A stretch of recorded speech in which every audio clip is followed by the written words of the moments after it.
Hello everyone and welcome to my channel. My name is Katarina. So today we are going to talk about products that I have hit pan on. I have not filmed this kind of video before, so this will be my first one.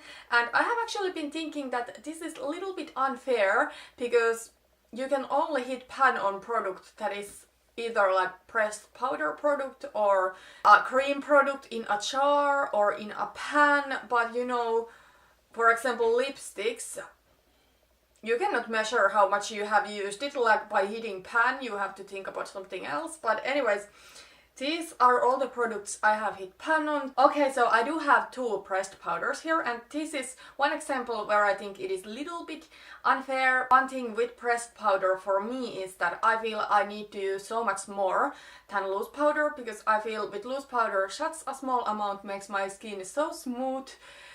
And with pressed powder I feel that many times I have to put it on very much to actually set my face and that my face feels smooth. And yes, I really do want my face to be smooth like baby's butt, so that's why I just prefer that HT kind of loose powders. But I do have these two pressed powders here. So I do have the Weaker Icon powder that is almost gone. I do have it currently in my 5 by Winter project pan, so there is just a little bit on the corners. Then I do have another pressed powder. This is the Catrice Prime and Fine Mattifying Waterproof Powder, and this one I think is actually really nice. I do have this much left, so it should be translucent, but I don't know if it is completely, like, it's really light. I do like this. I do think this is nice and smooth, but I do need to use so much of it, so that's why I have hit pan. Then I have here two brow products.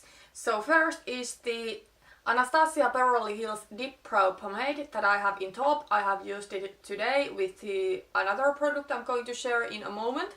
But yeah, here I have hit pan. I have tried to use it sparingly because it's quite expensive, especially in Finland, like it's almost 30 euros.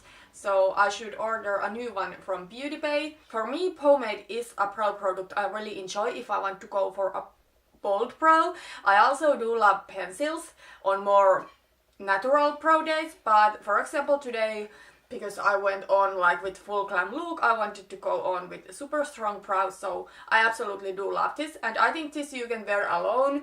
It holds your brows on place all the day. But I still have used another brow product here, so this is the Urban Decay Gwen Stefani Brow Box. And there's a lot pan showing, so I have used up the wax completely. And then I do have pan in both of the powders. I did use these powders today on top of the brow pomade, mainly because I'm trying to be more sparing with the pomade. These powders here, they are like never ending. I feel I use them all the time, and I did have them in project pan earlier. I tried to use it up in a couple of months. It didn't work out, like they are so long lasting. Then I do have here some bronzers and contouring products. So I do have from Wet n Wild this MegaGlo contouring palette, and I have hit pan on the highlight shade.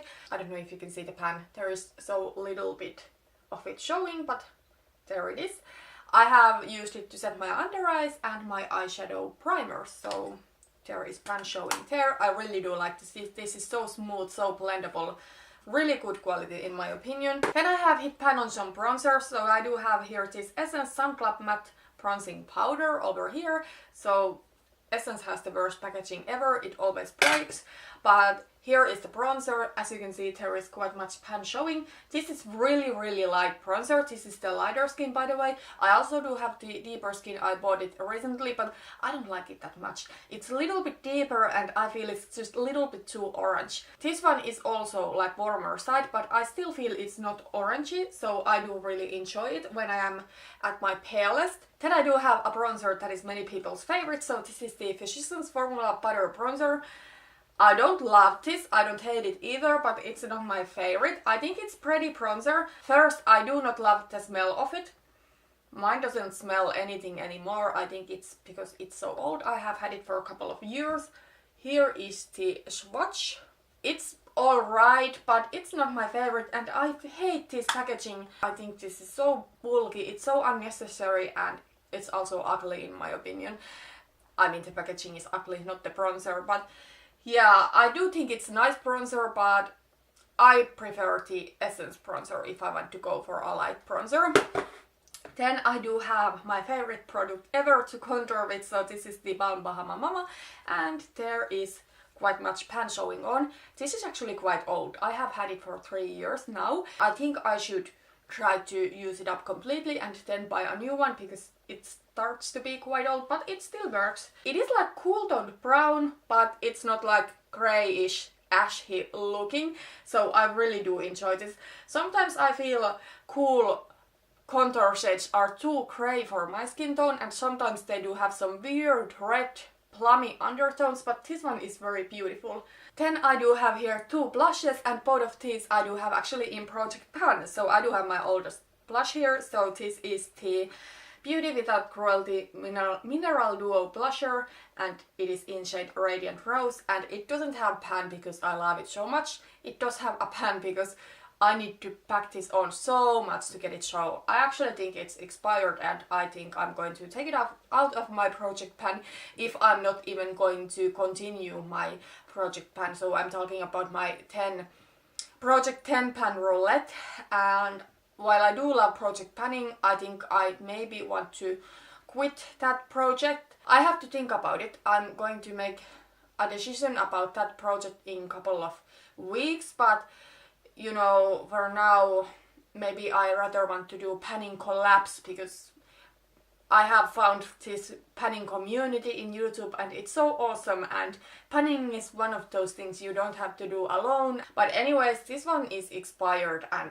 it's just, I don't think it's worth it anymore. So I think I'm going to, in the next update or in the finale of my Project 10 pan roulette, I think I'm going to toss it. Then I do have this Essence Silky Touch Plus in Natural Beauty, and this is in the same project pan that I do have, the Project 10 pan roulette.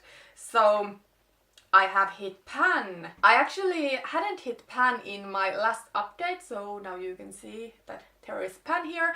I felt like it takes forever to hit the pan, but now that I did hit the pan, I cannot stop wearing this because this is like perfect fall neutral blush. Then I do have some highlighters here, so I do have here my theBalm Mary-Lou Manizer, and I just did my highlighter collection video, so you saw this one in there if you watched this, but this is my oldest highlighter. I have had it for 4 years or something like that, and it definitely looks like I have used it a lot, so it's beautiful highlighter. It's actually what I'm wearing today.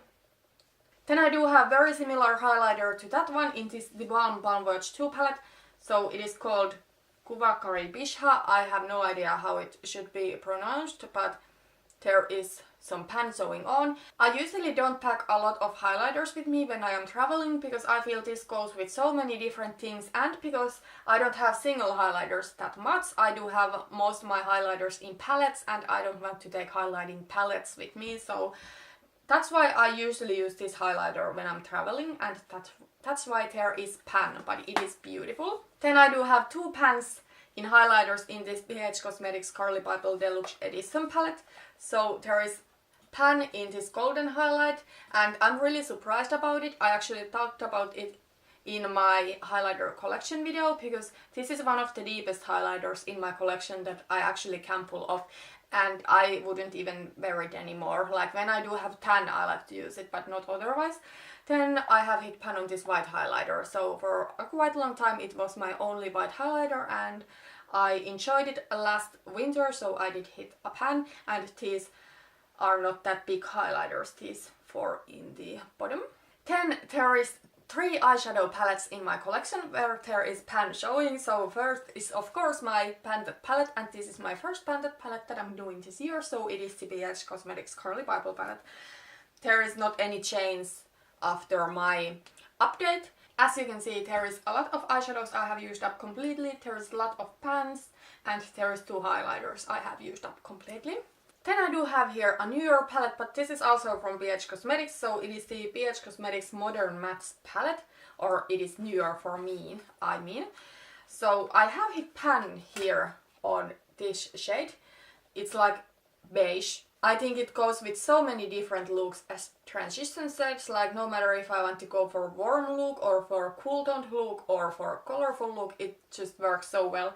So usually when I do reach for this palette, this is my transition shade and you definitely can tell it. I must say about BH Cosmetics formula that it is quite powdery and it is not pressed that tightly. I personally do like it because then the eyeshadows usually are blendable and I really do enjoy BH Cosmetics quality. It is really blendable, really pigmented, but you do use up the product more quickly when it is not pressed tightly, and this definitely is not.